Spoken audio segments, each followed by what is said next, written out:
এই অর্থনীতিটা হচ্ছে একটা লুটপাটের অর্থনীতি। আপনারা জানেন যে অপব্যবহারমূলক ক্যাপাসিটি চার্জের বোঝা বাংলাদেশের অর্থনীতিকে বহন করতে হয়, সেটি জনগণের কাছ থেকে বিভিন্ন সময় হাইড করা হয়েছে, লুকানো হয়েছে। তো এই সংসদে ডিসরোড করে বিএনপি সরকার। এবং আপনারা জানেন 2025-26 অর্থ বছরের বাজেটে ওই সময়ের বাজেটে অন্তর্বর্তীকালীন সরকার যে বাজেটটি দিয়েছিল সেই বাজেটে আমরা দেখেছি অবকাঠামোগত উন্নয়নের তুলনায় মানব সম্পদ উন্নয়নকে সেক্ষেত্রে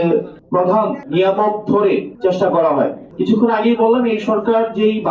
যেই অর্থনীতিটা পেয়েছে উত্তরাধিকার সূত্রে, এই অর্থনীতিটা হচ্ছে একটা লুটপাটের অর্থনীতি। এই অর্থনীতিটা হচ্ছে একটা ক্যাপাসিটি চার্জ নির্ভর একটা অর্থনীতি, যেখানে ব্যাংক ঋণের হচ্ছে খেলাপির পরিমাণ 30%-এর বেশি। এই সার্বিক বাস্তবতায় হচ্ছে এখন এর বাজেটটি হচ্ছে উপস্থাপিত হতে যাচ্ছে, যেখানে আমাদের মূল টার্গেট হচ্ছে কর্মসংস্থান কেমন হওয়া উচিত, শিক্ষা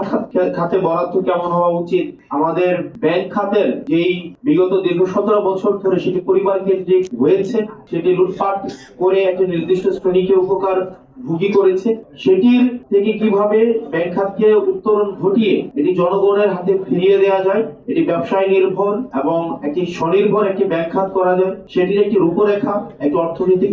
পরিকল্পনা। একই সাথে সাথে আপনারা জানেন যে অন্তর্বর্তীকালীন সরকার যে অর্থনৈতিক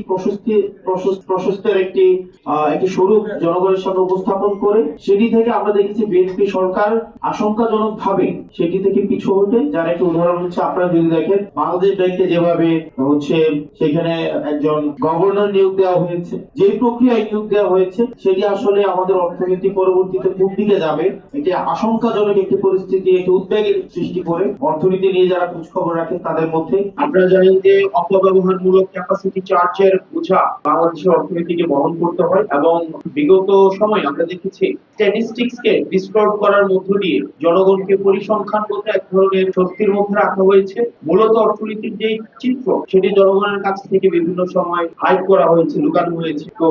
বেশ কিছু পদক্ষেপ গ্রহণ করেছিল আপনারা জানেন কিভাবে সংস্থান করা হবে, সেই অর্থে কি অন্যান্য সোশ্যাল সেফটি নেট থেকে কাটা হবে কিনা, যদি কাটা না হয় আগের সোশ্যাল সেফটি নেট এর আওতাটা বিদ্যমান রেখে কিভাবে 1,20,000 কোটি টাকা প্রত্যেক বছর সোর্সিং করা হবে, সেই প্রশ্নগুলো কিন্তু আমাদের সামনে আসছে। এবং পরবর্তীতে জ্বালানির যে ইস্যুটা, পরবর্তী বাংলাদেশের আমরা যে কর্মসংস্থান নিশ্চিত করতে চাই, আমরা জ্বালানি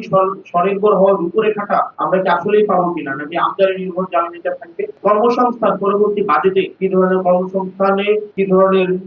বিনিয়োগ রয়েছে, শিক্ষাতে কি ধরনের বিনিয়োগ রয়েছে, স্বাস্থ্য খাতকে কতটা প্রায়োরিটি দেওয়া হয়েছে, নাকি আবারও স্বাস্থ্য খাতকে এমন একটা জায়গায় নিয়ে যাওয়া হবে যেখানে আবার স্বাস্থ্য খাতের সাথে সংশ্লিষ্টদেরকে বিদেশে যেতে এই প্রণোদনা যোগাবে, সেটি একটি বড় প্রশ্ন আমাদের সামনে থেকে যাচ্ছে। এই সার্বিক বিষয়ে আমাদের এনসিপি আমাদের বাজেট প্রস্তাবনা আজকে আপনাদের সামনে উপস্থাপন করবে। আমাদের এই বাজেট বাজেটটি দীর্ঘ 2 মাসেরও বেশি সময় ধরে আমরা বিভিন্ন স্টেক হোল্ডারের সাথে কথা বলেছি, আমরা ব্যবসায়িক সমিতি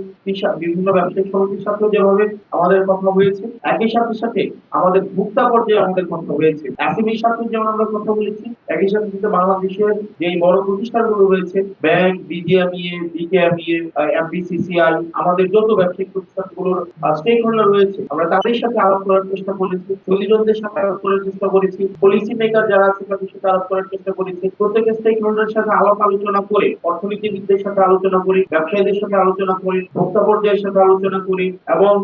সার্ভিস প্রডিউসার এবং সার্ভিস কনজিউমার আমাদের এই দুই পর্যায়ের সাথে আলোচনা করে যে কেমন একটি বাজেট হওয়া উচিত, সেই জায়গা থেকে আমাদের ছায়া বাজেটটি এখন আমাদের বাজেটটি হবে। এই 11.66% মুদ্রাস্ফীতিকে নিয়ন্ত্রণের জন্য আমরা অন্তর্বর্তীকালীন সরকার তৎকালীন সময়ে সংকোচনমূলক মুদ্রানীতি তখন প্রচলন করে এবং ডলারের দাম বা বিনিময় মূল্যকে নিয়ন্ত্রণ রাখার জন্য, সহনশীল পর্যায়ে রাখার জন্য আপনারা জানেন তখনকার সময়ে বাজার ভিত্তিক বিনিময় হার চালু করা হয় এবং অ্যাসেট কোয়ালিটি রিভিউ চালু করা হয়। একই সাথে সাথে আপনারা জানেন ব্যাংকগুলোকে অ্যাকাউন্টেবিলিটি এনশিওর করার জন্য ব্যাংক রেগুলেশন অ্যাক্ট 2025 সেটি হচ্ছে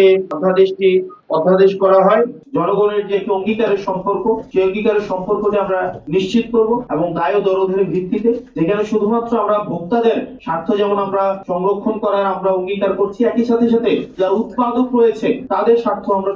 সংরক্ষণ করার একই সাথে সাথে আমরা অঙ্গীকারবদ্ধ। আমরা যারা ট্যাক্স দেয় তাদেরকে যেভাবে ট্যাক্স দিতে আমরা উৎসাহিত করব, এটি বলে যে ট্যাক্স হচ্ছে রাষ্ট্রের সাথে আপনার একটি কমিটমেন্ট, আপনি রাষ্ট্রের প্রতি কিভাবে আস্থা রাখেন, একই সাথে এই ট্যাক্সের অর্থ দিয়ে যেভাবে রাষ্ট্রের বিভিন্ন